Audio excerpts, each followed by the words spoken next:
विक्रम बेताल कथा हो विक्रम बेताल कथा विक्रम बेताल कथा हो विक्रम बेताल कथा विक्रम बेताल कथा विक्रम बेताल कथा विक्रम बेताल कथा विक्रम बेताल कथा विक्रम बेताल कथा हो विक्रम बेताल कथा विक्रम बेताल कथा हो विक्रम बेताल कथा। वीरादि वीरवर काशी अधीश्वर नवरत्न विमंडित भारत जननायक महाराज श्री श्री श्री विक्रमादित्य राजसभा को विजय। श्री श्री श्री विक्रमादित्य राजसभा को विजय। श्री श्री श्री विक्रमादित्य राजसभा को विजय। महाराज विक्रमादित्यंकर मनोरंजन निमंते कामाख्या देशर जड़े प्रसिद्ध तांत्रिक दुई सुंदरी नर्तकी राजसभा को भेटी देइचंती छात्र राजदर्शन अभिलाषी तांत्रिकर उपहार ग्रहण कले से चिरोपकृत हेबे। महाराज तांत्रिकर उपहार स्वागत योग्य।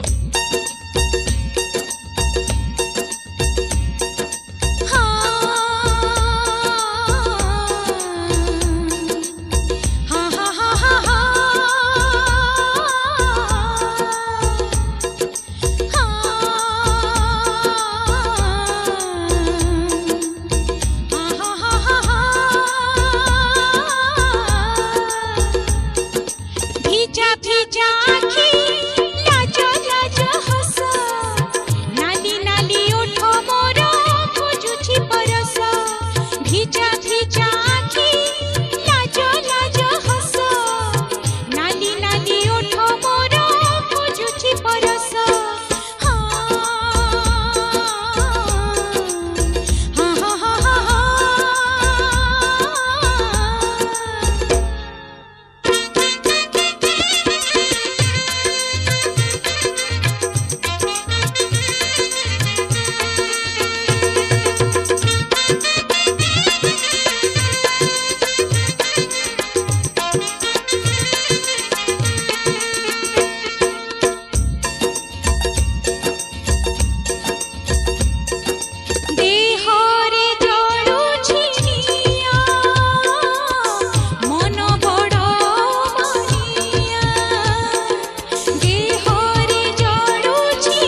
ବ୍ରହ୍ମା ମହାରାଜ ବିକ୍ରମାଦିତ୍ୟଙ୍କର ଜୟ ହଉ। ଆପଣଙ୍କୁ ଏ ଅଧମ ତାନ୍ତ୍ରିକ ବିଚିତ୍ର ବର୍ଣ୍ଣା ପ୍ରଣାମ ଜଣାଉଛି ମହାରାଜ। ଭାରତ ବର୍ଷର ଚତୁର୍ଦିଗରୁ ଆପଣଙ୍କର ଖ୍ୟାତି ଶୁଣି ମୁଁ ଧାଇଁ ଆସିଛି ଏ ରାଜସଭାକୁ। ଧନ ଜ୍ଞାନ ଯଶ ଗୌରବ ଏସବୁଥିରେ କାଶୀ ରାଜ୍ୟ ଆଜି ଉନ୍ନତିର ଚରମ ସୀମାରେ ପହଞ୍ଚିଛି। ଏସବୁ ସମ୍ଭବ ହେଇଛି କେବଳ ରାଜା ବିକ୍ରମାଦିତ୍ୟଙ୍କର ଅକ୍ଳାନ୍ତ ପରିଶ୍ରମ ଯୋଗୁଁ। ଏହିପରି ଜଣେ ରାଜା ହିଁ ଏ ଭାରତ ବର୍ଷର ରାଜ ଚକ୍ରବର୍ତ୍ତୀ ହେବା ପାଇଁ ସମ୍ପୂର୍ଣ୍ଣ ଯୋଗ୍ୟ। ଏଣୁ ଆପଣଙ୍କ ଉନ୍ନତି ଓ ଦୀର୍ଘ ଜୀବନ କାମନା କରି ଏଠାରେ ଏକ ଯଜ୍ଞର ଆୟୋଜନ କରିବାକୁ ଏ ତାନ୍ତ୍ରିକ ଆସିଛି ମହାରାଜ।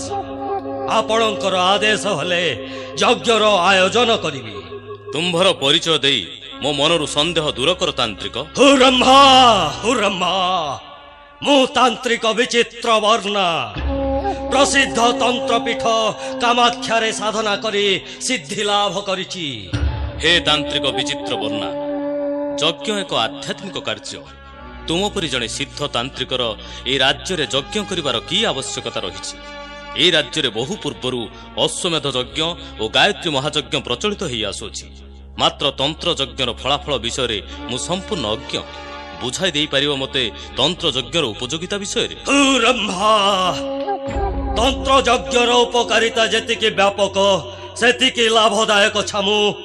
ଏ ଯଜ୍ଞ କରାଗଲେ ଦେଶରେ ଧନ ଜନ ଗୋପଲକ୍ଷ୍ମୀରେ ବହୁତ ଉନ୍ନତି ଘଟେ। ଅରାଜକତା ଲୋପ ପାଏ। ଦୁର୍ଭିକ୍ଷ ବନ୍ୟା ଦୂରୀଭୂତ ହୋଇ ଦେଶ ହୁଏ ଶସ୍ୟ ଶ୍ୟାମଳା। ରାଜା ହୁଅନ୍ତି ଦୀର୍ଘଜୀବୀ। ଆଚ୍ଛା, ଯଦି ଗୋଟିଏ ତନ୍ତ୍ର ଯଜ୍ଞ ଦ୍ୱାରା ଦେଶର ଏତେ ଗୁଡ଼ିଏ ମଙ୍ଗଳ ହୋଇପାରିବ, ସେଥିପାଇଁ ମୁଁ ତୁମକୁ ଅନୁମତି ପ୍ରଦାନ କଲି ତାନ୍ତ୍ରିକ। ରାଜଧାନୀର ଯେକୌଣସି ସ୍ଥାନରେ ଯଜ୍ଞ ମଣ୍ଡପର ଆୟୋଜନ କରିପାର।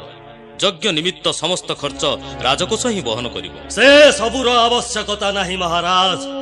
କେବଳ ଆପଣଙ୍କର ସହଯୋଗିତା ହିଁ ମୋର ଏକାନ୍ତ କାମ୍ୟ। କି ପ୍ରକାର ସହଯୋଗ ତାନ୍ତ୍ରିକ? ନିର୍ଭୟରେ ପ୍ରକାଶ କର। ତାହା ଯେତେ କଷ୍ଟସାଧ୍ୟ ହେଲେ ମଧ୍ୟ ସମ୍ପୂର୍ଣ୍ଣ ସହଯୋଗ ରାଜା ବିକ୍ରମାଦିତ୍ୟ କରିବାକୁ ପ୍ରସ୍ତୁତ ଅଛି। ଆସନ୍ତା ଅମାବାସ୍ୟା ରାତି, ସେହି ରାତିର ଶେଷ ଭାଗରେ ଏ ଯଜ୍ଞର ପୂର୍ଣ୍ଣାହୁତି ହବ। ଆଉ ପୂର୍ଣ୍ଣାହୁତି ନିମିତ୍ତ ମଣିଷର ଏକ ଗଳିତ ଶବ ଆବଶ୍ୟକ। ସେ ଶବଟିକୁ ରାତିର ମଧ୍ୟ ଭାଗରେ ଆପଣଙ୍କୁ ହିଁ ଆଣିବାକୁ ପଡ଼ିବ। ଗୋଟାଏ ଭୟଙ୍କର ଗଳିତ ଶବକୁ ମୋର ଯେକୌଣସି ଜଣେ ସୈନିକ ଆଦେଶ ମାତ୍ରକେ ନିର୍ଭୟରେ ନେଇ ଆସିବ ତାନ୍ତ୍ରିକ। ମାତ୍ର ତାହା ଅସମ୍ଭବ ମହାରାଜ। ତନ୍ତ୍ର ଯଜ୍ଞର ନିୟମ ଅନୁଯାୟୀ କେବଳ ଜଣେ 16 ଲକ୍ଷଣ ଯୁକ୍ତ ରାଜା ହିଁ ଶବକୁ ଆଣିପାରିବେ। ଅନ୍ୟମାନଙ୍କ ହସ୍ତରେ ଆସିଥିବା ଶବ ପୂର୍ଣ୍ଣାହୁତି ପାଇଁ ଯୋଗ୍ୟ ହେବ ନାହିଁ। ତେବେ ମୁଁ ତୁମକୁ କଥା ଦଉଛି ତାନ୍ତ୍ରିକ, ସେ ଶବର ଉପସ୍ଥିତି ବିଷୟରେ ମୋତେ ଜଣାଇଲେ ମୁଁ ଯଥା ସମୟରେ ଶବ ସହ ଉପସ୍ଥିତ ହେବି। ତେବେ ଶୁଣନ୍ତୁ ମହାରାଜ, ଏ କାଶୀ ନଗରୀ ଉପକଣ୍ଠରେ ରହିଛି ଏକ ଭୟଙ୍କର ଶ୍ମଶାନ। ଆଉ ସେ ଶ୍ମଶାନର ମଧ୍ୟ ଭାଗରେ ଅଛି ଏକ ବିରାଟ କାୟ ସମୀ ଗଛର ଡାଳ। ଆଉ ସେ ଡାଳରେ ସେ ଶବଟି ଝୁଲି ରହିଛି। ତାହା ଏକ କଦାକାର ଭୟଙ୍କର ଗଳିତ ଶବ। ଅମାବାସ୍ୟା ରାତିରେ ଆପଣ ଏକାକୀ ସେ ଶ୍ମଶାନକୁ ଯିବେ। ଆଉ ସେଇ ସମୀ ବୃକ୍ଷର ଶାଖାରୁ ଶବଟିକୁ ଉତାରି ଆଣି ନିଜ କାନ୍ଧରେ ରଖିବେ। ତାପରେ ଆଗେଇ ଆସିବେ ଯଜ୍ଞ ମଣ୍ଡପ ଆଡ଼କୁ।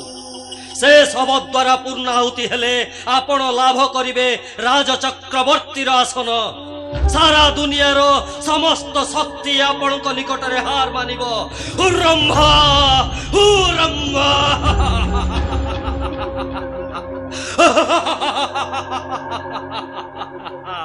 ଶୁଣ ତାନ୍ତ୍ରିକ, ଯଦି ମୋର ଏତିକି ମାତ୍ର କାର୍ଯ୍ୟ ଦ୍ୱାରା ମୁଁ ରାଜ ଚକ୍ରବର୍ତ୍ତୀ ହୋଇପାରିବି ଏବଂ ମୋର ପ୍ରଜାକୁଳ ସୁଖ ଶାନ୍ତି ଲାଭ କରିବେ, ଯେତେ ଭୟଙ୍କର ହେଲେ ମଧ୍ୟ ଆସନ୍ତା ଅମାବାସ୍ୟା ରାତ୍ରିରେ ମୁଁ ଶ୍ମଶାନକୁ ଯାଇ ସେହି ଶବକୁ ତୁମ ନିକଟକୁ ନିଶ୍ଚୟ ନେଇ ଆସିବି। କିନ୍ତୁ ସାବଧାନ ମହାରାଜ, ଗୋଟିଏ ସର୍ତ୍ତ ଆପଣଙ୍କୁ ପାଳନ କରିବାକୁ ପଡ଼ିବ। କି ସର୍ତ୍ତ ତାନ୍ତ୍ରିକ? ହୁରମ୍ମା ହୁରମ୍ମା। ସେ ଶବରେ ରହିଛି ଏକ ଭୟଙ୍କର ବେତାଳ। ସେ ଆପଣଙ୍କୁ କଥା କହିବା ପାଇଁ ଚେଷ୍ଟା କରିବ, କିନ୍ତୁ ସାବଧାନ, से शब सहित आपण जदि पदे मात्र कथा कहिबे तेबे से शबरे थिबा बेताल सह पुनश्च से समी वृक्ष को फेरी जीव। ओ हुशियार राजन, शब आनिला बेले आपण संपूर्ण नीरवता अवलंबन करिवे। से निमित्त तुमे निश्चिंत रुह तांत्रिक। शर्त मोर संपूर्ण रहीगला ज्ञात। आसंता अमावस्यार मध्यरात्रि रे शब सह तुम निकट रे हेबी उपस्थित। तुम्भे यथाशीघ्र यज्ञर आयोजन कर। महाराज विक्रमादित्यंकर जय। महाराज विक्रमादित्यंकर जय। महाराज विक्रमादित्यंकर जय। रंभा रंभा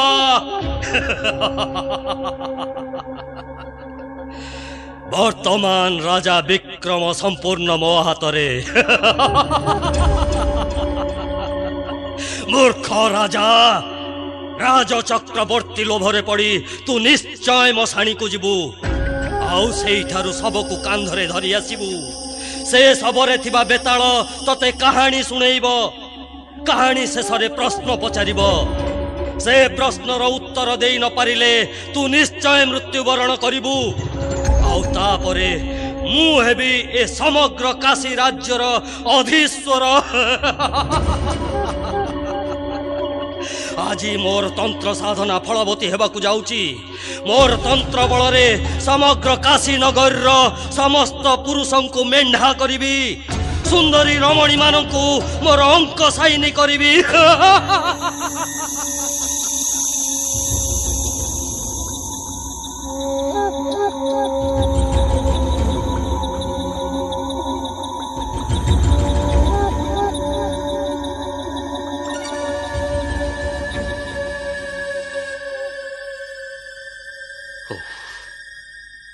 घन अंधकार यही अमावास्या रात्रि। जंगलर चतुर्दिगे केवल नीरवता, वर्षार टुपटाप शब्द, आउ ता मध्यरे केवल श्वान शृगाल मानकर भयंकर रड़ी, ता सहित अशरीरी मानकर असह्य चित्कार। उफ, कि भयंकर परिवेश। ना, मते साहसर सहित आगे जावाक पड़िबो। एई अंधकार मध्यरे समय समय बिजुलीर आलोक एवं से आलोकरे मु देखि पारुछि से विराट समी वृक्षटी को भूत पिशाच मानकर भयंकर रड़ी छाती भीतर को धरी दूची। से विराट काय सबटा गछडाले झुली रही। मते ताको तांत्रिक निकट को बोही नक पड़िबो। रात्रिर मध्यम भाग प्राय उपस्थित। मते खूब शीघ्र तांत्रिक निकट रे पहुंचक पड़िबो।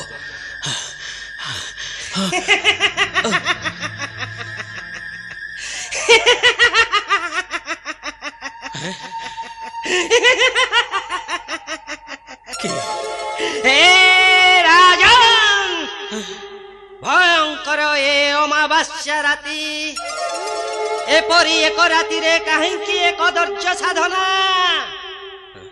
राजकीय तुली तल्प सज्जा छाड़ी ए घन अंधकार रात्रि रे श्मशान रे बुलिबा तुम परी राजार पक्षे शोभनीय नुहे। मु गोटे अतृप्त अशरीरी आत्मा बहु दिन हेला ए सब भितरे आत्मगोपन करिछि। ए सब ही मोर बासस्थान। अकारण रे मते बासच्युत करना महाराज। नीरव काहीकि राजन? मु जाने नहीं आपण काहीकि ए सब को बोही नउछंती। ए सब बहुत ओजन। ताकू कांधरे बोही आपण बहुत बाट जिबे। आपणक परी जड़े राजार कोमल अंग को यह भीषण कष्ट देव। तेणु आपण फेरी जातु महाराज। तथापि निरुत्तर काहीकि महाराज? कौनसी कार्यर फलाफल न जानी से कार्य को करवा उचित नुहे। सेथिपाई मु आपण को गोटे गप सुनाउची राजन। आपण मन दे शुणंतु। आपणको पथश्रम जना जीव नहीं। कज्वलपुर नगरी रे एक वृद्ध लोभी ब्राह्मण वास करुथिला। ता प्रथम स्त्री मरी जिबारु से एक युवती स्त्री को विवाह करिथिला। से वृद्धर पूर्वरु एक युवती कन्या मध्य थिला। सेइथि पई से बरपात्र खोजुथिला।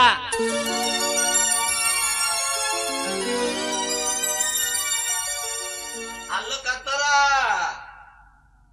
ଆଲୋ ହେ ଆଲୋ କାତାରା ଯେତେବେଳେ ଦେଖ ଫୁସୁ ଫୁସୁ ହଉଥିବ ଠନ ଠନ କରି 3 କୋଡ଼ି ମୋହର ତୋ ବୋପାକୁ ଗଣି ଦେଲି ତତେ ଘରଣୀ କରି ଘରକୁ ଆଣିଲି ଆସିଲା କାଳୁରୁ ଲଗେଇଛୁ ଗୋଟାଏ ପାଲା ଏ ଗାଁ ଟୋକା ଯାକ ମତେ ସମସ୍ତେ ଶ୍ରଦ୍ଧାରେ ଅଜା ଡାକନ୍ତି ହେଲେ ଆଲୋ କାତାରା ଆସିଲା ଦିନ ଠାରୁ ଏ ଗାଁର ଯେତେ ଭେଣ୍ଡା ସମସ୍ତଙ୍କର ଭାଉଜ ଦେଖ ଏହାର ମାନେ କଣ ତାହା ମୋର ଯିଏ ନାତି ମୋ ଘରଣୀର ସିଏ ଦିଅର ହେଲା କେମିତି ଆସୁ ଆସୁ ଆଜି ତାର ଦିନକୁ ମୋର ଦିନେ ଛଡଉଛି ତାର ଭାଉଜ ଦିଅର ପାଲା ହାଲୋ ହେ ଆଲୋ କାତେରା କାହିଁକି ଏମିତି ପହରକିଆ ବିଲୁଆ ଭଳି କୁହାଟ ମାରୁଛ ଶୁଣେ ମୋର କଣ ଆଉ କିଛି କାମ ନାହିଁ ତମରି ଦାନ୍ତ ଭଙ୍ଗା ପେଚା ମୁହଁକୁ ଚାହିଁ ବସିଥିବି କାହାର କି ଦୋଷ କରିଥିଲି କେଜାଣି ବୋପା ମୋର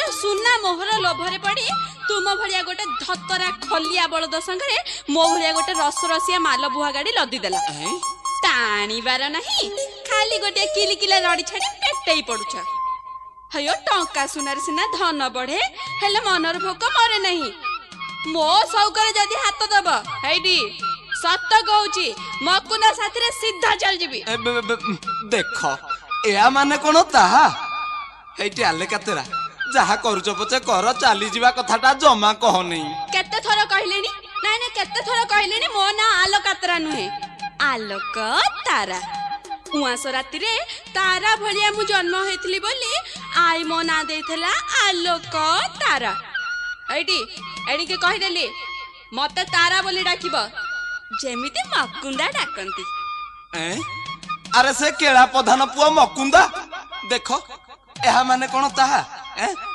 ଗଲାସନ ମଝି ସାହି ସାବି ସାଙ୍ଗରେ ଧାକା ଧାକୁନ୍ଦା କରୁଥିଲା ଧରା ପଡି ନଡିଆ ଗଛରେ ବନ୍ଧା ହେଇ ମାଡ ଖାଇ ନୟାନ୍ତ ହେଇଛି ଏସନ ପୁଣି ତମ ସାଙ୍ଗରେ ଧାକା ଧାକୁନ୍ଦା ନାଇଁ ଏଣିକି ଯଦି ଏ ଘରକୁ ସିଏ ଆସେ ତାକୁ ନଙ୍ଗଳ ଦଉଡିରେ ବାନ୍ଧି ବିଛୁଆତିରେ ବାଡେଇବି ଆରେ ଘରେ 17-18 ବର୍ଷର ବଢିଲା ଝିଅ କେତେବେଳେ କୋଉ କଥା କଥାରେ କଥାରେ ତୁମ ସୁନ୍ଦରୀ ଝିଅ କଥା କହିବ ଚଞ୍ଚଳ ସେ ଝିଅକୁ ଏ ଘରୁ ଉଠାଅ ନହେଲେ କୋଉ ଦିନ ସେ ତମ ମୁହଁରେ ଚୂନ କାଳି ବୋଳିବ ହଇଓ ମୋ ଖୁଡୁତା ପୁଅ ଭାଉଜର ନଣଦେଇର ଶଳାର ମାଉସୀ ପୁଅ ଭାଇ ରଜା ଘରେ ଖମାରିଆ ଚାକିରି କରିଛି କହିଛି ବେଜାଏ ସୁନା ଟଙ୍କା ଦବ ତାରି ସାଥିରେ ମୁଁ ବାହାଘର ଠିକ କରିଛି ମାନେ ହେଲେ ବଡ ଅଡୁଆ କଥା ହେଲା କାହିଁକି ବା ମୁଁ ରାଜାଙ୍କ କାହାଳିଆକୁ ଝିଅ ବିଷୟରେ ପ୍ରସ୍ତାବ ଦେଇଛି ସିଏ ବୋଧେ ଉଠୁଣିକା ଆଉଥବ ବାପା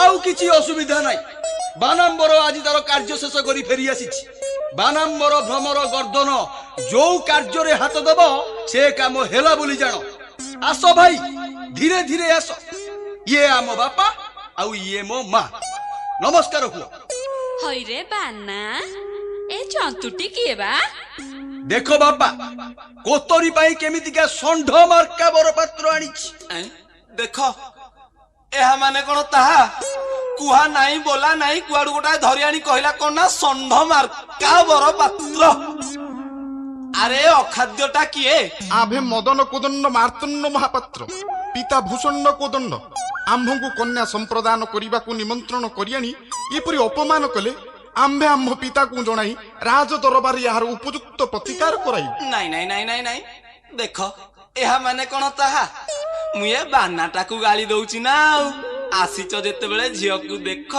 ତାପରେ ଯାଇ ଯୋଉ କଥା ନମସ୍କାର ଅପା ନମସ୍କାର ତୋ ଠାରୁ ଯେମିତି ଚିଟାଉ ପାଇଛି ମୁଁ ପୁରା ବସିବା ଜାଗାରୁ ଉଠି ଆଇଛି ଇଏ କଣ ଯାଇ କଥା ଅପା ମୋର ବାହାଘର ଠିକ କରୁଛି ଏ ଦ୍ୱିତୀୟ ମେଢଟି କିଏ ଆଲୋ ମୋ ଉଛୁଣିକା କହୁନଥିଲି ମୋ ନଣଦେଇର ପୁଅ କଥା ଇଏ ପରା ସେଇ ହେ କାଠ ବିହାରୀ ଇଏ ପରା ତୋର ଶ୍ୱଶୁର ହେବେ ମୁଣ୍ଡିଆ ମାରେ ଓହୋ ଏଥର ଚିନ୍ତା ଗଲା ଦେଲା ନାରୀ ହେଲା ପାରି ଆଉ ଆମ୍ଭେ କଣ ଯିବୁ କୀର୍ତ୍ତନ କରି ତୁମର ଯଦି ଏପରି ବ୍ୟବସ୍ଥା ଥିଲା ତେବେ ମତେ ଶିଶୁପାଳ କରିବା ତୁମ୍ଭ ମାନଙ୍କର ଗୋଟେ ରୀତିମତ ଷଡ଼ଯନ୍ତ୍ର ଏହାର ପ୍ରତିକାର କରି ମୁଁ ରାଜାଙ୍କ ପାଖରେ ନିଶ୍ଚିତ ଗୁହାରି କରିବି ଦେଖ ମଦନ କୋଦଣ୍ଡ ତୁମେ ଟିକେ ସବ୍ରାତ କର ମୁଁ ଘରର ଏକମାତ୍ର ପୁଅ ଭଉଣୀର ଏକମାତ୍ର ଭାଇ ମୋ କଥାରେ ଯଦି ଏମାନେ ରାଜି ନ ହୁଅନ୍ତି तेबे मु प्रलय करदेबी। मौसा नमस्कार। ଆପଣ ମତେ କହିଥିଲେ ସକାଳେ ଆସିବା ପାଇଁ, ମୋର ଟିକେ ଡେରି ହେଇଗଲା। ଆଉ ସାଙ୍ଗମାନେ ସମସ୍ତେ ମୋ ସାଙ୍ଗରେ ଆସିଥାନ୍ତେ, ସେମାନଙ୍କୁ ଏକା ସାଙ୍ଗରେ ମଳକଣ୍ଟକ ରୋଗ ହେଇଛି, ତେଣୁ ସେମାନେ ଆସିଲେନି, ମୁଁ ଏକା ଏକା ପଳେଇ ଆସିଲି ଆଉ। ଆସ ଆସ ବାପା ଆସ ଆସ ଆସ। ଇଏ ତମ ଶାଶୁ ହେବେ, ନମସ୍କାର କର। ଶାଶୁ ନମସ୍କାର। ଏଇଠି ବସ। କଥା କଣ କି ପୁଅ, ତମ ଆସିବା ଡେରି ଦେଖି ଆଉ ଗୋଟାଏ ପ୍ରସ୍ତାବ ଆମେ କରିଥିଲୁ, ସିଏ ମଧ୍ୟ ଆଜି ଆସି ଯାଇଛନ୍ତି। ହେଲେ यार माने कौन ताहा तमे जेतेबेले आसिलणी यार टिके सुनिला कौन यार माने ताहा नुहे आउ मु जा कोचे सही हबो आ मने रखिता मो कथा जदी एपाक सेपाक कर मकु ताको संगे सीधा चल जिबे।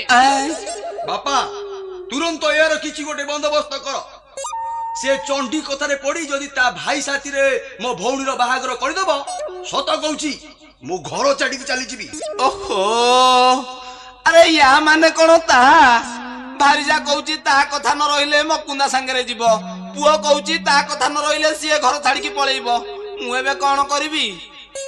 अच्छा बापा माने तमे सब एठी बस आरो घरे झियो ता सांग मानक संगे बइछि कन्या तो गोटाए आ तमे तीन तीन जण बर पात्र सीए तुमको देखू तमे ताकू देख सीए तुमको मापू तमे ताकू माप माने मो कहया कथा कोन कि मपा मपी देखा देखी भितरे जहार ये हेइ जीवो मु तारी हाथ रे झियो को टेकी देबी।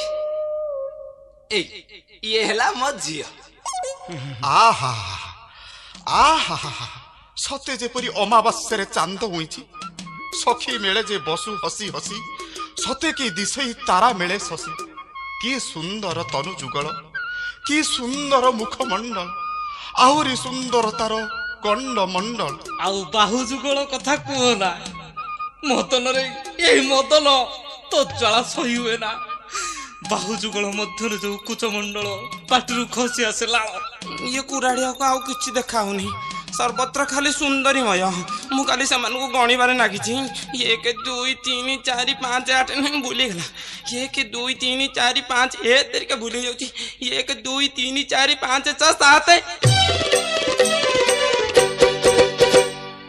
1 2 3 4 5 15 बयस मोर देई पडुची 16 रु 17 बयस मोर देई पडुची 16 रु 17 लागुची मोते जेमिति सोते लागुची मोते जेमिति सोते करिछि कि जादू मंजर 1 2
କାମୁଡି ଦେଲା ରେ। ଆରେ ମୋ ସଂସାର ଭାସିଗଲା ରେ। ଆଜି ପରା ଦିନରେ ମୋ ଝିଅକୁ ସାପ କାମୁଡି ଦେଲା ଲୋ ମା। ଅବିଆଡି ଝିଅ ତ ମୋର ମରିଗଲା ଲୋ ମା। ପିଛା ଶୁଣି ମତେ ଡରେଇବ ଲୋ ମା। ଏଣିକି ମତେ ସୁବିଧା ହେଲା ଲୋ ମୋ ମକନ୍ଦକ ସାଙ୍ଗରେ ଟିକେ ଦକୁଦା କରିବାକୁ ସୁବିଧା ହେଲା ଲୋ ମା। ଆଉ ମୋ ନାଁରେ ପଖାରେ ପଡିବ ପାରିବ ନାହିଁ ଲୋ ମା। କଣ ହେଲା ମାଉସୀ, କଣ ହେଲା? ଏମିତି କାନ୍ଦୁଛ କାହିଁକି? ଆଉ ହବ କଣ ରେ ପୁଅ? ଯୋଉ ଝିଅ ପାଇଁ ତୁମେ ସବୁ ବାହାଘର ପ୍ରସ୍ତାବ ନେଇ ଆସିଥିଲ ତାକୁ ସାପ ଦୋଷୀ ମାରିଦେଲା ରେ। ଆଉ ଏ ପ୍ରାଣ ଧରି କି ଲାଭ ବନ୍ଧୁ? ଗୋଟିଏ ମୁହୂର୍ତ୍ତ ଦେଖାରେ ସେ ଆପଣା ହୋଇ ଯାଇଥିଲେ। ଆଉ ମୁଁ ନ ପାରିବି ସହି ତାଙ୍କ ବିଚ୍ଛେଦ ଯନ୍ତ୍ରଣା। ଆଜିଠାରୁ ସାଜିବି ସନ୍ନ୍ୟାସୀ। ତୁଣ୍ଡେ ଧରି ତାରି ନାମ ବଜାଇବି କିନି। ବୁଲିବି ସାହି ସାହି ଗ୍ରାମ ଗ୍ରାମ ତାଙ୍କ ଗୁଣ ଗୁଣି। ଚାଲିଲି ମୁଁ ବିରହୀ ସନ୍ନ୍ୟାସୀ। हे सुंदरी तबे चाली गलो मते एका करी हेले न पारिबो छारिए कुड़ाड़िया तुम। एहा मोर 3 बार सत्य। तम सब पासे बसिथिबी दीपटिए जाली दिन राति मास वर्ष जाऊ पछे प्राण मोर हेउ सर्वनाश।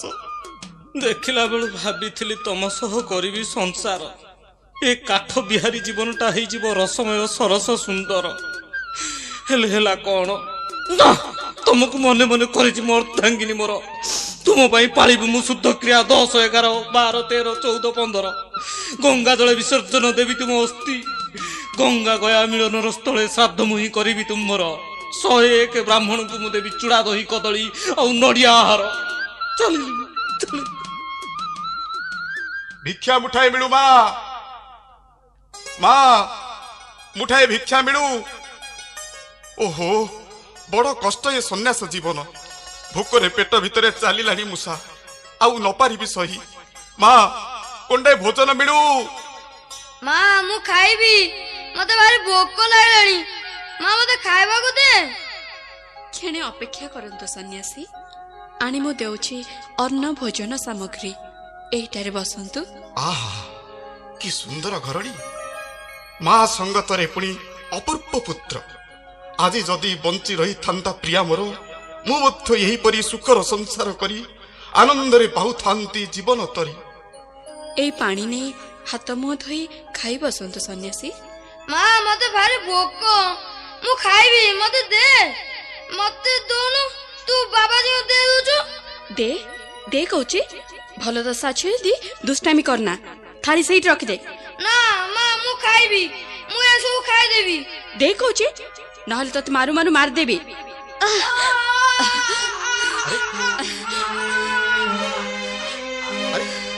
अरे ये कुल कलो चाहू चाहू पिलाटा को मोरी आगे तंटी चिपी मारी दिलो। तुम्हें मां ना राक्षसी धर्म करने को जाई निज पिलाटा को जीवन में मारी दिलो ना। एठारे मु पानी छुईले घोर पाप। ए कथा मु राजा निकट में जणई तुमको दरबार को टाणी देबी। तुम्हें मृत्युदंड पाइबो। मलाजा एई कथा को तुम डरी जाउछ सन्यासी। ये मो पुओ सत जेतबे से दुष्टामी करे मु तार तंटी चिपी एमती मारी दिए। काहे कि जानिछ मु बंचेबार मंत्र जानिछि। बंचेबार मंत्र जानिछ? हाँ मृत्यु संजीवनी मंत्र। जेतबे मोर कामधंदा से दुष्टामी करे मु ताकू मारी दिए। तापरे मो कामधंदा सारी गले एई पोथी रे थिबा संजीवनी मंत्र जपी गंगा जल छिंचिले से बंची उठे। देख मु ताकू केमती बंचौछि। माँ माँ मते खाइबा को दे। अद्भुत अद्भुत ए नारी अद्भुत ए पोथी। जते मु ए पोथी नहीं जानती तेबे मोर सही मृत प्रियतमा को बंचाई पारंती। किछि उपाय करिबा को हबो। आपण टिके अपेक्षा करंतु मु आउथरे अन्न व्यंजन नहीं आसे भोजन कले जिबे। माँ माँ मते खाइबा दे। माँ माँ ओहो पुणी दुष्टामी।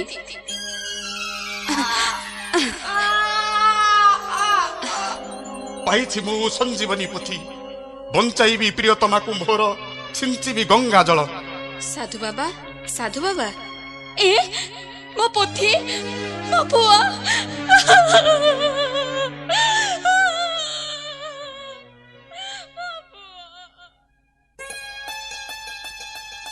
पाइछि बंधु पाइछि प्रियतमा को बंचई देवार उपाय पाइछि। मु आनिछि मृत्यु संजीवनी मंत्र ଖାଲି ଗଙ୍ଗା ଜଳ ହେଲେ ସୁନ୍ଦରୀ ବଞ୍ଚି ଉଠିବ ବନ୍ଧୁ। ବିବାହ ମୁଁ କରି ତାକୁ ଆନନ୍ଦରେ କଟାଇବି କାଳ। ଏଇଟା ତ ଶ୍ମଶାନ, ଏଠି ଗଙ୍ଗା ଜଳ ଆସିବ କୋଉଠୁ? ଅପେକ୍ଷା କର, ସୁନ୍ଦରୀର ଶୁଦ୍ଧିକ୍ରିୟା ସାରି ଫେରି ମୁହିଁ ଗଙ୍ଗା ଗୟା ଠାରୁ ଆଣିଛି ଗଙ୍ଗା ଜଳ ଯତନ କରି। ଆସ ପବିତ୍ର ହବା ଆମ୍ଭେ ତାକୁ ଦେହେ ବଳି ହେଇ। ନା, ଯଥା ସମୟରେ ବନ୍ଧୁ ଆସିଅଛ ତୁମେ। ଦିଅ ଗଙ୍ଗା ଜଳ, ଆଣିଛି ମୁଁ ସଞ୍ଜୀବନୀ ପୋଥି। ମନ୍ତ୍ର ପଢି ସୁନ୍ଦରୀର ଶବ ଉପରେ ଛିଞ୍ଚିଲେ ଗଙ୍ଗା ଜଳ, ବଞ୍ଚିବ ସୁନ୍ଦରୀ। ତେବେ କାହିଁ ପାଇଁ ଏତେ ଡେରି? ହେଇଯାଉ ମନ୍ତ୍ର ପରୀକ୍ଷା। କୋଉଠି? କିଏ ତମେ ମାନେ? ଆସ ଆସ ସୁନ୍ଦରୀ, ଧର ମୋର ହାତ। ତୁମ ପାଇଁ ହୋଇ ମୁଁ ବାବାଜୀ ବୁଲିଅଛି ଗ୍ରାମ ଗ୍ରାମ, ନଗର ନଗର। ଆଜି ମୋର ପରିଶ୍ରମ ହୋଇଛି ସାର୍ଥକ। ଯିବା ଆମ୍ଭେ ଦୂର ଦେଶେ ଗଢ଼ିବାକୁ ଆମ ପ୍ରେମର ରାଇଜ, ଯେଉଁଠାରେ ନଥିବ ସାବତ ମା ଆଉ ସାପର ଅତ୍ୟାଚାର। ଏତେ ଚତୁରତା ଆଉ ଦେଖାଅ ନା ବନ୍ଧୁ। ରାତି ରାତି ଉଜାଗର ରହି ଜଗିଛି ମୁଁ ଏଇ ଭୟଙ୍କର ଶ୍ମଶାନର ମଧ୍ୟରେ। ଦୁର୍ଗନ୍ଧ ଗଳିତ ଶବ, ତହିଁ ପୁଣି ଭୂତ ପିଚାସଙ୍କ ଉପଦ୍ରବ। ନ ଖାଇ ନ ପିଇ ପ୍ରିୟତମା ଶବକୁ ମୋର ଜଗି ମୁଁ ରହିଛି। ଜଗି ମୁଁ ନଥାନ୍ତି ଯଦି ଶବକୁ ଖାଇଥାନ୍ତେ ଶିଆଳ କୁକୁର। କିପରି ବଞ୍ଚାଇଥାନ୍ତ ମନ୍ତ୍ର ପଡ଼ି ଛିଞ୍ଚି ଗଙ୍ଗା ଜଳ? ତେଣୁ ସେ ପତ୍ନୀ ମୋର। ଚମତ୍କାର ଚମତ୍କାର! ମୁଁ କିବା ଉଡ଼ିଯିବି ହୋଇ ଶୁଖିଲା ପତର? ତା ପାଇଁ ଶୁଦ୍ଧିକ୍ରିୟା କରିଅଛି ମୁଇଁ। 101 ବ୍ରାହ୍ମଣକୁ ଦେଇଅଛି ଚୁଡ଼ା ଦହି କଦଳୀ ଭୋଜନ। ହେଇଯାଉ ଖଣ୍ଡ ଦୂତ ମୁଥ ମରାମରି। ସାବଧାନ! ଆଉ ଥରେ ଯେବେ ନାରୀ ଦେହେ କେହି ଲଗାଇବ ହାତ, ନ ଛାଡ଼ିବ କେବେ ଏହି ମଦନ କୋଦଣ୍ଡ। ଆରେ ମୂର୍ଖ ମଦନ କୋଦଣ୍ଡ, ଆମେ ଦୁହେଁ ପୁରାରି ପିନ୍ଧୁଅଛୁ ଚୁଡ଼ି। ଯିବ ପଛେ ପିଣ୍ଡରୁ ପ୍ରାଣ ବାହାରି, ନ ଛାଡ଼ିବି କେବେ ଏହି କନ୍ୟାକୁମାରୀ। ଚାଲୁଛୁ କଣ ହେଲା? କନ୍ୟା ମୋର, ଏ ମୋ କନ୍ୟା ମୋର। ତୁ କଣ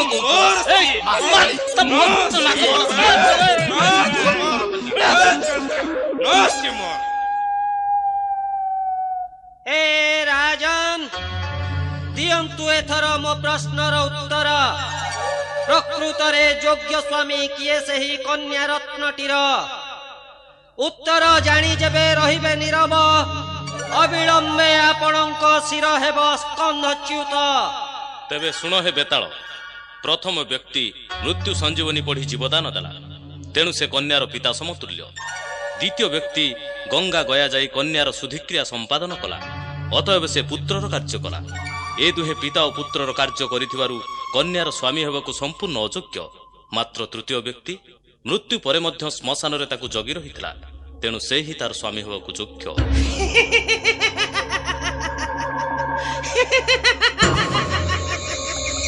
ସାଧୁ ସାଧୁ ରାଜା, ଆପଣଙ୍କ ମୌନ ବ୍ରତ ହୋଇଅଛି ଭଙ୍ଗ। ଏଥର ମୁଁ ଚାଲିଲି ରାଜା।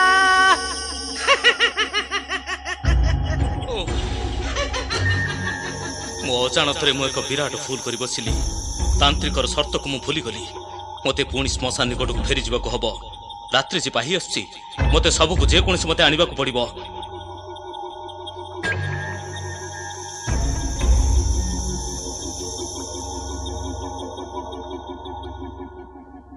ଓଃ, ତାନ୍ତ୍ରିକର ସର୍ତ୍ତ ଭୁଲିଯାଇ ପୁଣି ଥରେ ଶ୍ମଶାନକୁ ଫେରି ଆସିବାକୁ ମୁଁ ବାଧ୍ୟ ହେଲି। କାରଣ ବେତାଳ ପ୍ରଶ୍ନର ଉତ୍ତର ନଦେଲେ ମୋତେ ଯେ ମୃତ୍ୟୁବରଣ କରିବାକୁ ପଡ଼ିବ, ଆଉ ମୃତ୍ୟୁକୁ ଭୟ କଲେ ଯଜ୍ଞ କାର୍ଯ୍ୟ ତେଣେ ଅସମ୍ପୂର୍ଣ୍ଣ ରହିବ। ନା, ମୋତେ ଯେମିତି ହେଉ ଶବକୁ ବୋହି ନେବାକୁ ପଡ଼ିବ।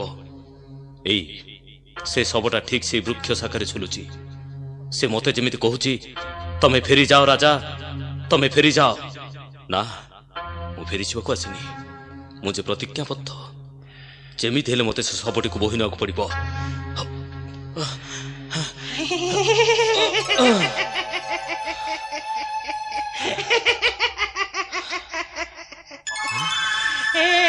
ରାଜନ,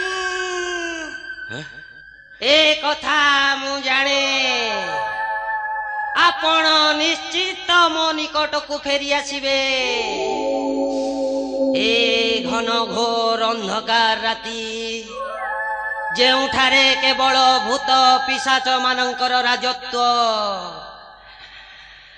ଆପଣଙ୍କୁ କଣ ଭୟ ଲାଗୁନି? ପରିଣାମ ଚିନ୍ତା ନ କରି କୌଣସି କାର୍ଯ୍ୟରେ ହାତ ଦେଲେ ତାର ଫଳାଫଳ ଅତ୍ୟନ୍ତ ଭୟାବହ ହୁଏ।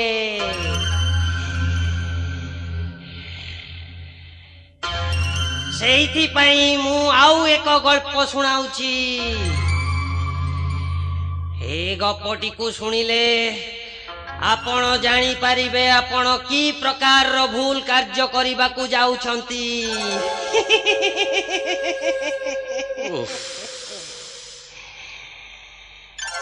ଭାରତର ପୂର୍ବ ଉପକୂଳରେ ଥିଲା ଏକ ଧୀବର ବସ୍ତି।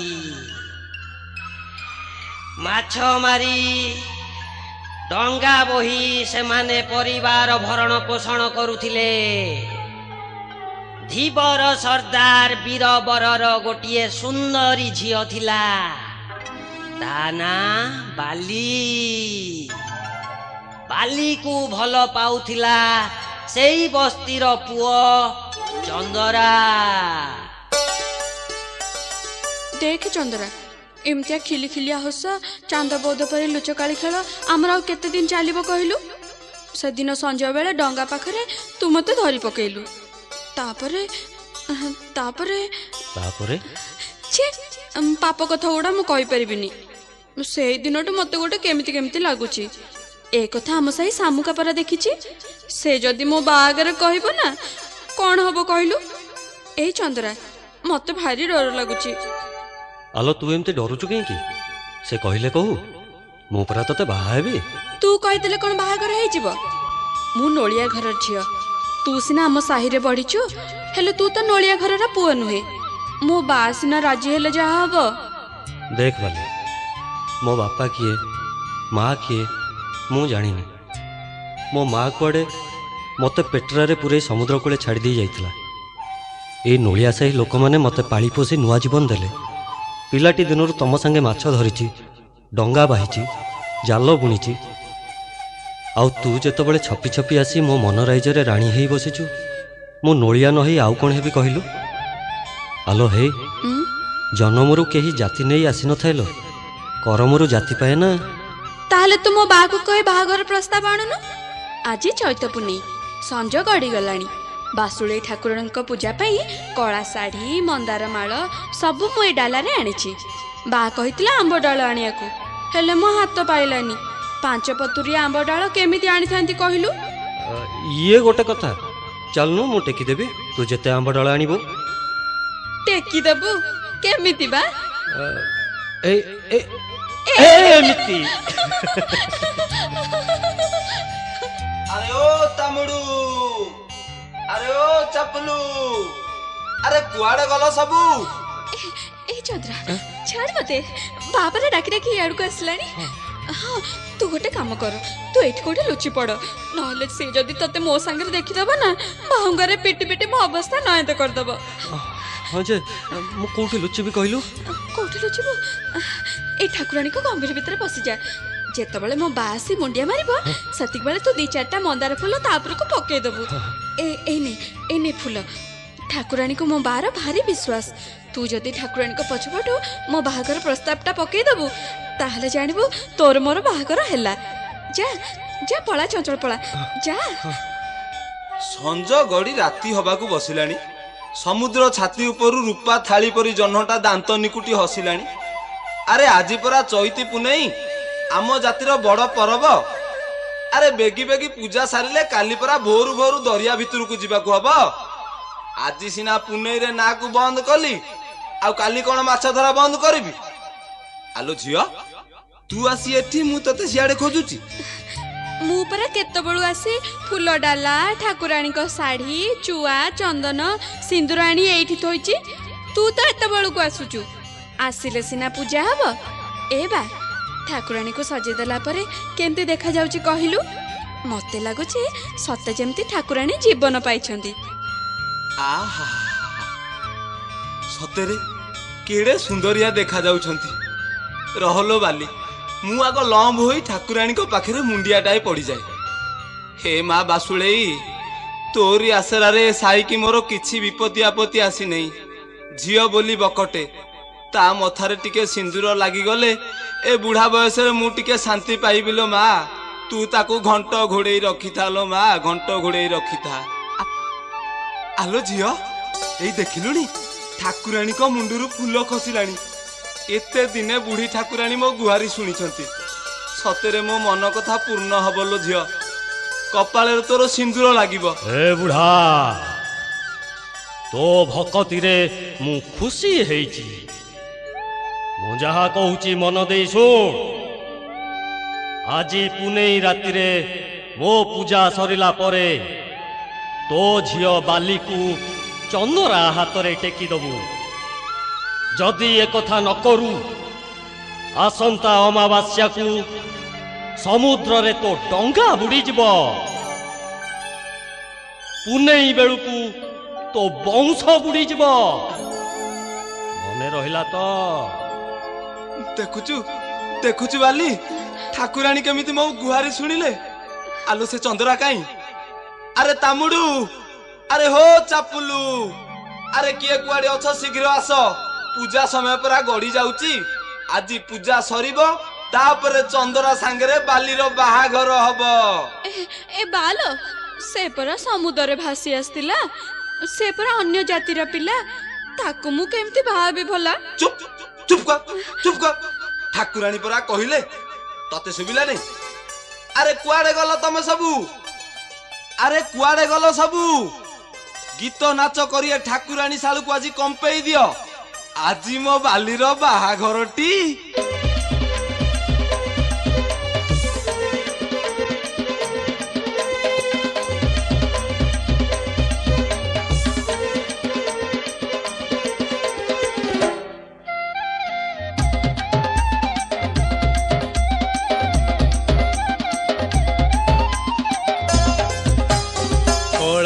ଜଳ ଆଖି ନଈ କୂଳେ ବସିଛି ଛକି। କଳା କଜଳ ଆଖି ନଈ କୂଳେ ବସିଛି ଛକି। କେବେ ନ ଯିବୁ ଗୋରୀ, ଓ କେବେ ନ ଯିବୁ ଗୋରୀ, ତା ଜାଲରେ ଯିବୁ ତୁ ପଡ଼ି। ଚକା ଭଉଁରୀ, ଖେଳୁଥିବୁ ଚକା ଭଉଁରୀ। ଆରେ ନାଇଁ ନାଇଁ ନାଇଁ ନାଇଁ ନାଇଁ ନାଇଁ ନାଇଁ ନାଇଁ ନାଇଁ ନାଇଁ ରେ ନାଇଁ, ଜାଲରୁ ମୁଁ ଯିବି ବାହାରି। ଏହେ ଜାଲରୁ ମୁଁ ଯିବି ବାହାରି।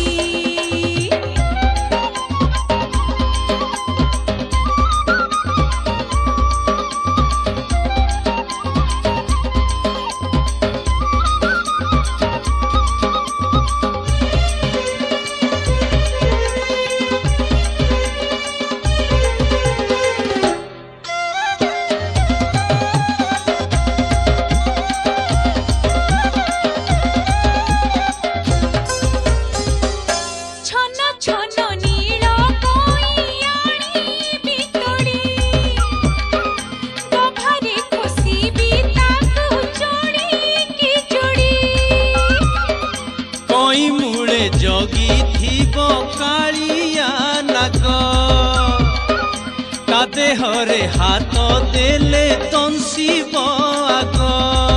ଆରେ ନାଇଁ ନାଇଁ ନାଇଁ ନାଇଁ ନାଇଁ ନାଇଁ ନାଇଁ ନାଇଁ ନାଇଁ ନାଇଁ ରେ ନାଇଁ, ବିଷମୋତି ଜୀବ ଲୋଖାରି। ଏହେ ବିଷମୋତି ଜୀବ ଲୋଖାରି। ଖେଳୁଥିବୁ ଚକା ଭଉଁରୀ। ଏହେ ବିଷମୋତି ଜୀବ ଲୋଖାରି। ଖେଳୁଥିବୁ ଚକା ଭଉଁରୀ।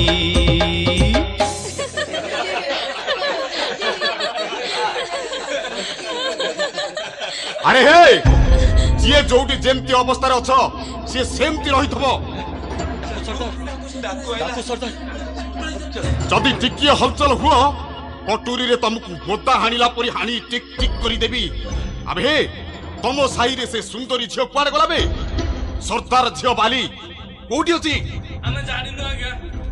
ତୁ ଦେଖିନୁ? ତାର ତୋ ଆଖି ଦିଟା ରହି ଲାଭ କଣ? ଏଥର ସମସ୍ତେ ଚୁପଚାପ ନିଜ ଘରକୁ ଚାଲିଯାଅ। ସାବଧାନ, ମତେ ଯଦି ଆକ୍ରମଣ କରିବାକୁ ଚେଷ୍ଟା କର, ତମ ମାନଙ୍କର ଅବସ୍ଥା ଠିକ ଏମିତି ହବ।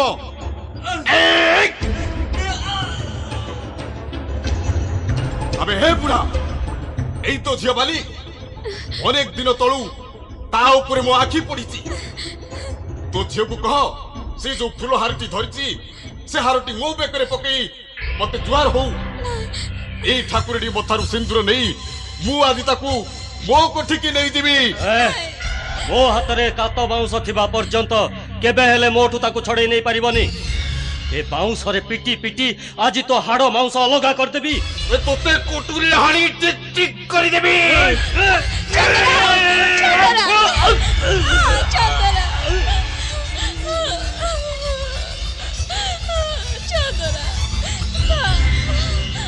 ए माँ भासुड़ई ए विपदरु मते उद्धार करलो माँ मोर आउ केही साहा भरोसा नाइलो माँ माँ भासुड़ई अबे हे बासुळेर बोपा आसिले भी आम कबळरु तते केही रक्षा करि परिबेनी चलिया छाड़ दे मते सिए मोर गोटिए बोली झियो बाबू आउ मोर के साहा भरोसा अछि कहिलो सिए चाली गले मो दुनिया अंधकार होई जो बाबू ताकू छाड़ी दियो बाबू ताकू छाड़ी दियो अबे हे बुढ़ा एबे तू तो झियोर बाहागर करबा जाउतुलु ना अबे से टोकाटा तो मला मंगुला कन्या घरे रखिबा महापाप मु तो झियो को बाहा हेई पापरु तो झियो को उद्धार करिबी चलिया कहूची नाई बाबू चलिया नाई बाबू ताकू छाड़ी दियो मु तुम गोड़ धरु छाड़ी दियो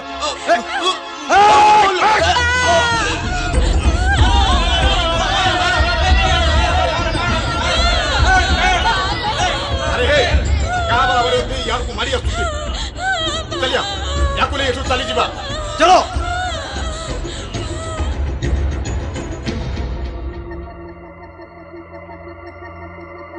देख बाली तू जदि मो कथारे राजी हो जाऊ तेबे मु तोर किछि अभाव रखिबिनी आउ जदि मो कथा न मानु ताले तोते कोठरी भितरे रखी सुखे सुखे मारी देबी परग मु पछे सुखी सुखी मरि जिबी हेले तो भले गोटे चोर डकायत को मु बाहाई परिबिनी बासुळी को साखी रखी मो चंद्रा को बाहाई सच्ची तू ताको मारिचु मो विधवा आउ जदि विधवा नारी देहरे तू हाथ दो मु तते अभिशाप देबी अभिशाप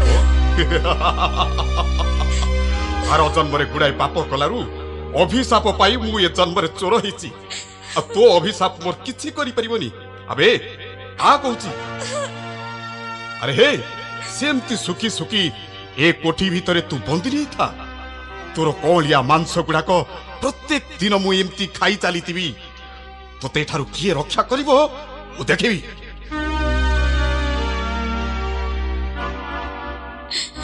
सब आशा भरोसा मोर भांगी चूरमार हो गला और आखि आगरे एमाने चंद्रा को मारिले ओ बा को मारी देले आ मो देहटा को ठीक ठीक करे खाई देले आ काहे के बंचिबे आ काहे के बंचिबे केवल मोरी पाई बंचिबो ए कोठरी भितरु मु तते उद्धार करिबी तू किछि न भाबी मो संगरे सीधा सीधा चलिया एई डकैत एमिति केते कन्या को आनी मोरी आखि आगे उपभोग कला परे मारी देइछि काली सकाळे तो अवस्था मद ठीक से हबो तू मो कथारे राजी हेई मो संगरे चलिया नाही आउ तू जदि कहबू तोरी पाई मु चोरी डकैती सबु छाड़ देबी तू मो चंद्रा को मारिछु मो पछे पड़ी सुखी सुखी मरि जिबी हेले केबे तो संगरे जिबिनी हेलो हे मु देखुची तू भलरे राजी हबुनी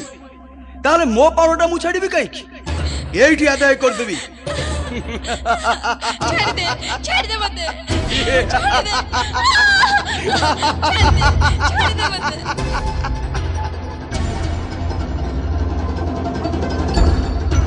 केवल तोरी मायर पड़ी ए हसार देहटा को धरी बंची रही ए डकैत को कोठी रे तोर ए गुलगुलिया मुह को देखी मोर आउ थरे बंचिबा को इच्छा होची रे हेले काली सकाळे तू जत बळे बड़ हबु तू तोर बापा को खोजिबु काहा को देबे मु तो बापर परिचय से पिला मोर मु तार बापा तोते नोलिया बस्तीरु आनिबा दिन ठारू मु तोते स्त्री भाव ग्रहण करिछि तेणु से मोर पुओ तेणु तोते स्वीकार करिया को हेबो जे ए संतान पिता मु आउ मु भी ताकू स्त्री भाव ग्रहण करिछि मु जदि कहे से संतान मोर तमे दुई जण जाक मो देहटा को गोटे राति रे टिक टिक करे खाई देइछ प्रत्येक राति रे तीटा बाघर मो गोटे शिकार हुए भांगी देछ मो सपनर बाली घर केमिति मु कहबी ए अलोडा पिलाटर बापू किए से पिलार बापा मु बाली मो स्त्री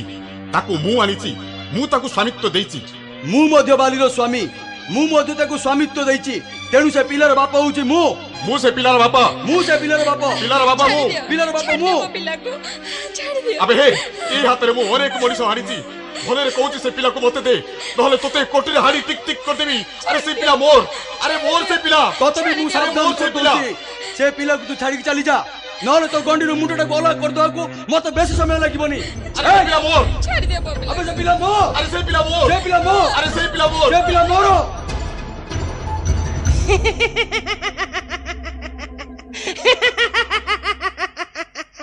हे राजन एहा एक कठिन प्रश्न ए समस्यार समाधान करी कारण सह कहंतु से संतानर प्रकृत पिता किए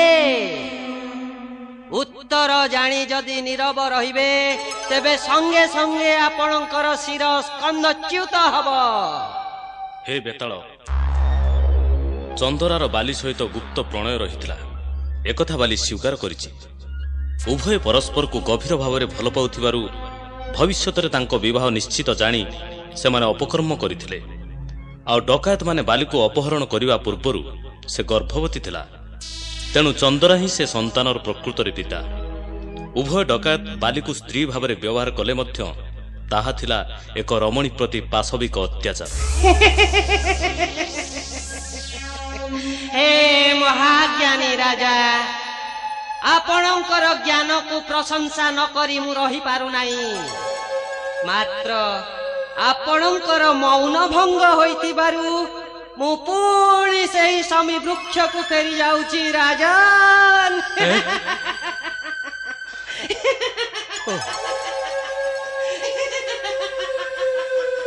ओ पुणी से भूल करी बसिली बेतालर मधुर गपरे भूली मु बारंबार शर्त भंग करुची आउ सेही सुजोग रे बेताल सब सह खसिकी चली जाउची रात्रि जे शेष हवा उपरे मते सबको जेकोसी मते नबाको हबो पुणी सेही समी वृक्ष निकटक मते जीवाक पड़िबो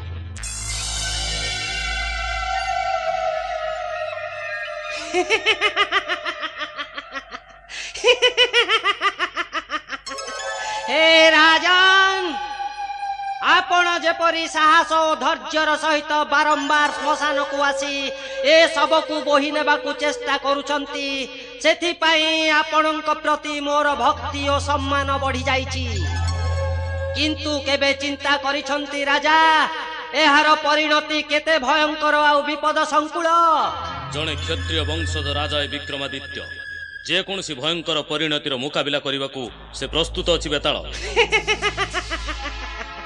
जणे क्षेत्रीय राजार कर्तव्य तार प्रजा मानकर सुख दुखरे भागी होई उचित मार्ग रे राज्य पालन करिबा ए भयंकर निषार्ध रजनी रे विपद संकुल श्मशान मध्यरु दुर्गंध गलित सबकु कांधरे पकाई बारंबार बोही नेबाकू चेष्टा करिबा जणे ज्ञानी कर्मवीर राजार कार्य नुहे तुम कथा रहस्य मु भेद करि पारली नहीं बेताल ए पर्यंत रात्रिर प्रत्येक प्रहर रे तुमे केवल मते गल्प सुनाइछ गल्प छଳରେ मते प्रश्न पचारिछ आउ से प्रश्न उत्तर सुजोग रे मोर मौन भंग करी बारंबार श्मशान को फेरी जाइछ हेले रात्रि रे शेष प्रहर रे गप बदले उपदेशमूलक कथा कहीं तेबे सुनो हे राजन दीर्घ दिन धरी ए सब देह रे मु आत्मगोपन करिछि मु अशरीरी हेले मध्य पूर्वरु मनुष्य थिली मनुष्य मानकर खल प्रकृतिर परिचय मते भल भावरे जना केवल आपणक भली जणे महान राजार जीवन रक्षा करिबा पाई मु बारंबार आपणक कांधरु खसी चली जाइछि मो जीवन रक्षा करने तंत्र यज्ञ रे पुण्णाहुति देवाकू ए सबको मु बोही नउची तेणु एथिरे मो जीवन प्रति विपदर प्रश्न उठिबा असंभव एहा संभव होइछि महाराज आपणଙ୍କୁ सब आनिबाकू पठाइथिबा कापालिक तांत्रिक विचित्र वर्णार ए भयंकर षडयंत्र जे कौनसी मते आपणଙ୍କୁ हत्या करी समग्र काशी राज्य को अधिकार करिबा तार इच्छा ସେଥିପାଇଁ ଏ ପ୍ରହେଳିକାମୟ ତନ୍ତ୍ର ଯଜ୍ଞର ଆୟୋଜନ। ଯୁଦ୍ଧ ବିଦ୍ୟାରେ ପାରଙ୍ଗମ ବିରାଟ ସୈନ୍ୟବାହିନୀ ମୋ ରାଜ୍ୟକୁ ଜଗି ବହିଛନ୍ତି, ମୋତେ ପୁଣି ହତ୍ୟା କରିବା ଏକ ସାଧାରଣ ତାନ୍ତ୍ରିକ? ମୋର ମନେ ହୁଏ ଶବକୁ ଯେତେବେଳେ ଅଗ୍ନିକୁଣ୍ଡରେ ପୂର୍ଣ୍ଣାହୁତି ରୂପେ ପକାଇ ଦିଆଯିବ, ସେତେବେଳେ ଶବ ସହ ତୁମର ବିନାଶ ଘଟିବ, ଆଉ ସେଇ ଭୟରେ ତୁମର ଉପକ୍ରମଣିକା।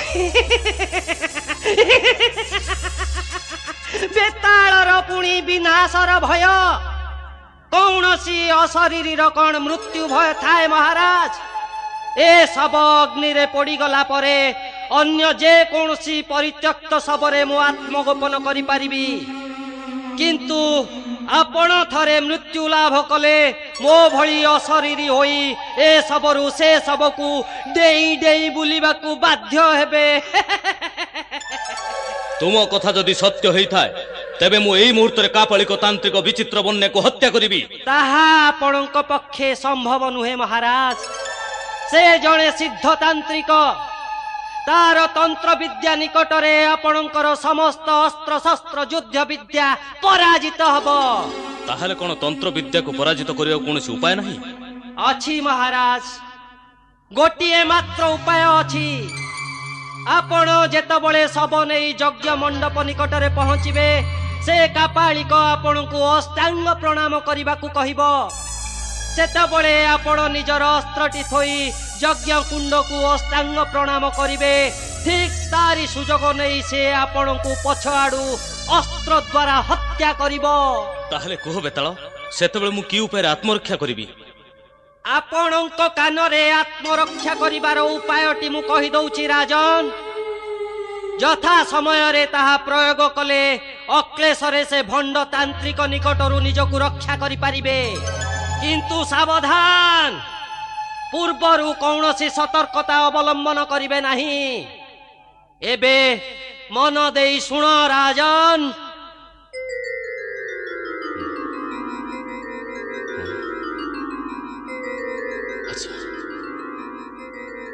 ଧନ୍ୟ ବେତାଳ, ଧନ୍ୟ ତମର ବୁଦ୍ଧି। ତୁମ ଉପଦେଶକୁ ଅକ୍ଷରେ ଅକ୍ଷରେ ପାଳନ କରିବି। ସେ ଷଡ଼ଯନ୍ତ୍ରକାରୀ ଭଣ୍ଡ ତାନ୍ତ୍ରିକକୁ ହତ୍ୟା କରି ରାଜ୍ୟକୁ ଆସନ୍ନ ବିପଦରୁ ରକ୍ଷା କରିବି। ସାଧୁ ସାଧୁ ରାଜା, ଆପଣ ଆଉ ବିଳମ୍ବ ନ କରି ତାନ୍ତ୍ରିକ ବିଚିତ୍ର ବର୍ଣ୍ଣର ଯଜ୍ଞ ସ୍ଥଳକୁ ଆଗେଇ ଯାଆନ୍ତୁ। ରାତ୍ରିର ଘନ ଅନ୍ଧକାରର ବକ୍ଷ ଭେଦ କରି ଆପଣ ଯେଉଁ ଶ୍ରମ କରିଛନ୍ତି, ତାର ସୁଫଳ ଆପଣ ନିଶ୍ଚୟ ପାଇବେ। ଏଥର ବେତାଳ ଆପଣଙ୍କ ଠାରୁ ବିଦାୟ ନେଇ ଫେରି ଯାଉଛି ଅନ୍ୟ ଏକ ଶବର ସନ୍ଧାନରେ।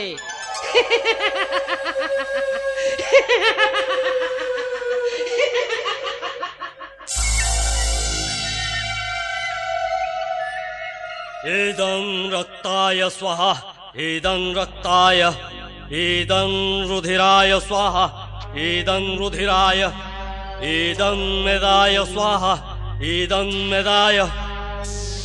अरे ये कौन? এই যে রাজা বিক্রম শবকু কাঁধরে ধরি প্রবল বেগরে এই আড়কু আসুছি। রে রক্ত তৃষার্ত খড়গ, কিছু সময় পরে তোরি দ্বারা সে রাজার মুন্ডটাকু গণ্ডিরু অলগা করিদেবি। তাপরে মু হেবি কাশী রাজ্যর অধীশ্বর। হু রম্ভা, হু রম্ভা। আসন্তু আসন্তু রাজন, যজ্ঞর সমস্ত কার্য শেষ প্রায়। কেবল পূর্ণাহুতি পাই আপনার অপেক্ষা। ଆପଣ ଯେ ଯଥା ସମୟରେ ଆସି ପହଞ୍ଚିଛନ୍ତି, ସେଥିପାଇଁ ଆପଣଙ୍କୁ ଅନେକ ଧନ୍ୟବାଦ। ହେ ତାନ୍ତ୍ରିକ, ଏଥିରେ ଧନ୍ୟବାଦ ଦେବାର କିଛି ନାହିଁ। ମୁଁ କେବଳ ଜଣେ କ୍ଷତ୍ରିୟ ବୀରର କର୍ମ କରିଛି। ଆଉ ବିଳମ୍ବ ନ କରି ପୂର୍ଣ୍ଣାହୁତିର ଆୟୋଜନ କରନ୍ତୁ। ରାତ୍ରି ଶେଷ ପ୍ରାୟ, ପ୍ରଭାତ ହେଲେ ମୁଁ ରାଜକାର୍ଯ୍ୟରେ ଯୋଗ ଦେବି। ମହାରାଜ, ଆଉ ଏକ କ୍ଷୁଦ୍ର ଅନୁରୋଧ ମୋର। ଅଗ୍ନିକୁଣ୍ଡ ନିକଟରେ ଉତ୍ତରକୁ ମୁଣ୍ଡ ରଖି ଥରେ ମାତ୍ର ସାଷ୍ଟାଙ୍ଗ ପ୍ରଣିପାତ କରନ୍ତୁ। ସାଷ୍ଟାଙ୍ଗ ପ୍ରଣାମ? ତାହା କିପରି କରାଯାଏ ତାନ୍ତ୍ରିକ? ଦେହର 6ଟି ଅଙ୍ଗ ଦ୍ୱାରା ଯେଉଁ ପ୍ରଣାମ କରାଯାଏ, ତାହାକୁ ସାଷ୍ଟାଙ୍ଗ ପ୍ରଣାମ କୁହାଯାଏ। ବିଚିତ୍ର ବର୍ଣ୍ଣା, ମୁଁ ରାଜପୁତ୍ର। କେବଳ ପିତାମାତା ତଥା ବୟୋଜ୍ୟେଷ୍ଠ ବ୍ୟକ୍ତିମାନଙ୍କୁ ମୁଁ ସାଧାରଣ ପ୍ରଣାମ କରେ। ବନ୍ଧୁ ମେଳରୁ, ରାଜସଭାରୁ ମୋତେ ସର୍ବଦା ସମ୍ମାନ ତଥା ପ୍ରଣାମ ମିଳିଥାଏ। ତେଣୁ ସାଷ୍ଟାଙ୍ଗ ପ୍ରଣାମ ମୁଁ ଶିଖିବି କିପରି? ତେଣୁ ହେ ପରମ ତାନ୍ତ୍ରିକ, ମୋତେ ଥରେ ମାତ୍ର ସାଷ୍ଟାଙ୍ଗ ପ୍ରଣାମ ନିଜେ କରି ଶିଖାଇ ଦେଲେ ମୁଁ ତାହା ଅକ୍ଲେଶରେ କରିପାରିବି ଆଉ ଆପଣଙ୍କ ପାଖରେ ଚିର କୃତଜ୍ଞ ରହିବି। ହେ ରାଜନ, ମୁଁ ଯେପରି ସାଷ୍ଟାଙ୍ଗ ପ୍ରଣାମ କରୁଛି ତାହା ଆପଣ ଥରେ ଭଲ ଭାବରେ ଦେଖି ନିଅନ୍ତୁ, ତାପରେ ଆପଣ ସେହିପରି କରିବେ। ଏହା ହିଁ ସୁବର୍ଣ୍ଣ ସୁଯୋଗ। ଆଉ ବିଳମ୍ବ କଲେ ହୁଏତ ତାନ୍ତ୍ରିକ ନିଶ୍ଚୟ ମୋତେ ହତ୍ୟା କରିବ। ନା, ଏହି ମୁହୂର୍ତ୍ତରେ ତା ମୁଣ୍ଡର ଗଣ୍ଠିଟାକୁ ଅଲଗା କରିଦେବି।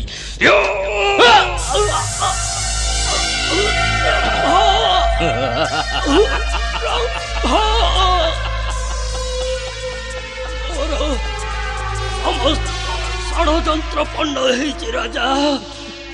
ଆଜି ରାଜକୀୟ ବୁଦ୍ଧି ବିଦ୍ୟା ନିକଟରେ ମୋ ତନ୍ତ୍ର ବିଦ୍ୟା ପରାଜିତ ହେଇଛି। জয় মহারাজ বিক্রমাদিত্যঙ্কর জয়, জয় মহারাজ বিক্রমাদিত্যঙ্কর জয়।